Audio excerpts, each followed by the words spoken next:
Welcome to the Kiff and Ang podcast, the series Faith, Spirituality, and Cults in San Francisco. And today we're talking about atheism. Hey, Ange, Hi, Kiff. How are you? doing the deal, just, living the COVID lifestyle. But we're all healthy, all good, all Yes, good. yes. Thank goodness. Yes, yes.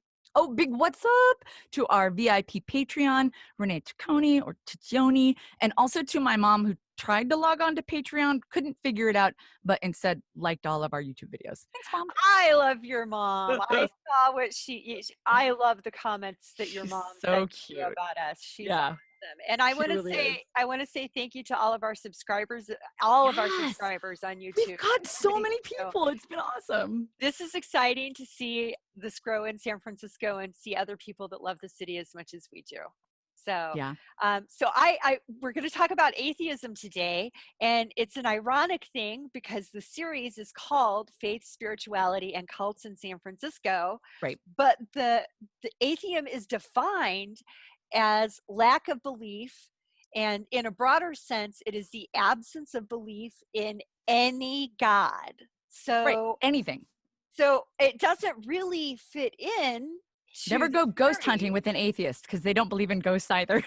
I did not know that, but that makes total sense. I think. Yeah, of course, of course. Yeah. I'm gonna research that after we're done. That's kind of interesting. But so here's the thing though, is it with it being so non-religious in faith and all of that, San Francisco's different. And I was walking down the street and I saw a guy wearing a t-shirt and it said something about go ahead and pray, I'm going to go do this. And it was basically sort of that prayer is useless. Prayer is useless. And so I asked him, I said, so are you an atheist? And he said, yeah. And so we stood there and had a conversation for a minute. And I told him about our podcast, gave him our card. So he might be listening. Hey, atheist guy, I told you inspired me.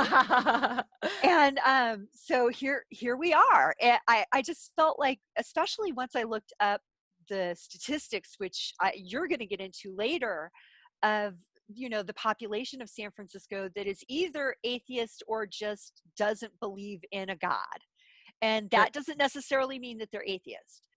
So I just want to mention a brief history of atheism so everybody's on the same page on the topic.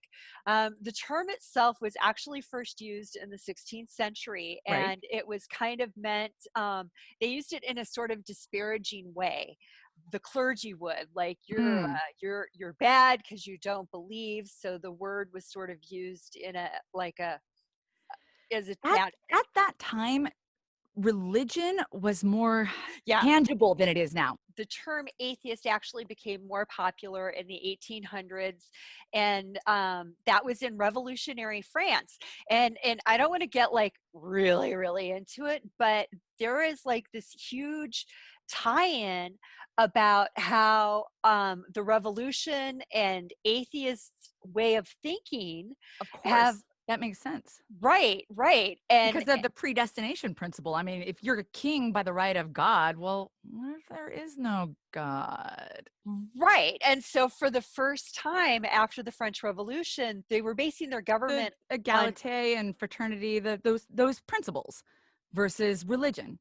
The principles of equality, humanity, fraternity, and humanity. Yeah. And civil is what they had learned as humans versus the religion. Humanities. Exactly. The humanities. Yeah. So that's where it started, and that's where it became really popular, and it's become part of the argument of rationale.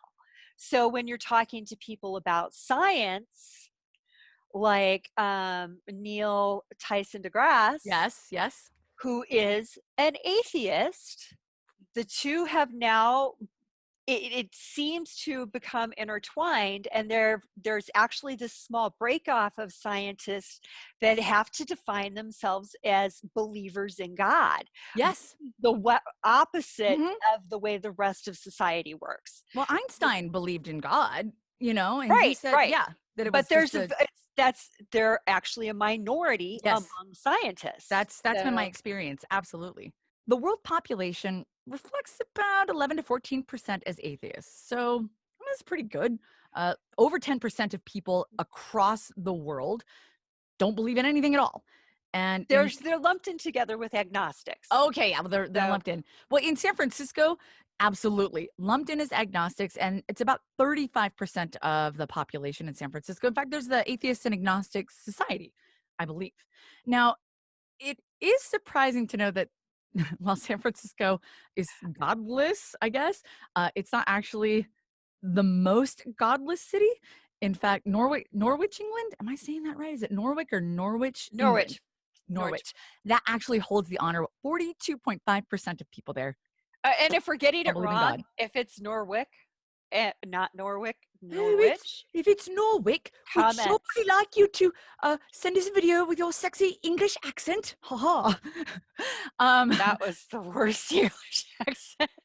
Well, I only do Ren fairs. That's my Ren fair accent. Okay. That's perfect for a You're Ren welcome. fair. Hey, would you like a turkey leg? Oh, turkeys are a New World food. I don't care. It's the Ren fair.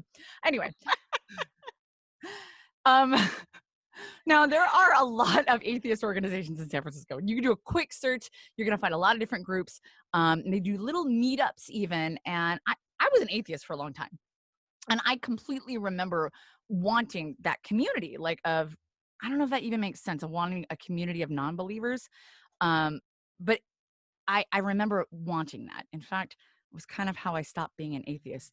Wanting a community of non-believers stopped making sense to me. Anyway, now a lot of those websites have not been updated.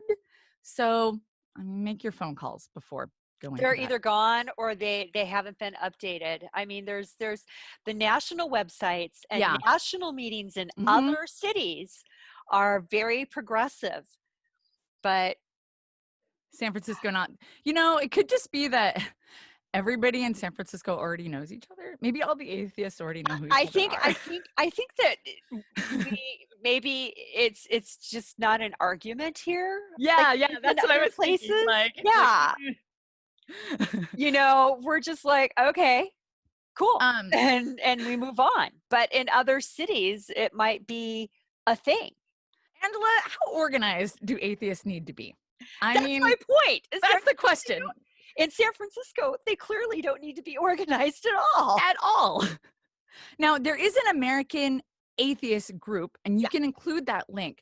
But like Ange said, there's not even a chapter for it in San Francisco, which is really San Francisco. We're a diverse group. Seems like being an atheist in San Francisco is so non-controversial. Here's our show.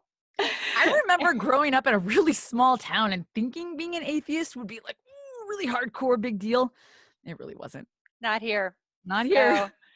So atheists, hey, walk your walk, man. Hey, we man. appreciate What's you. up? What's up? But you Thanks know what? for tuning in.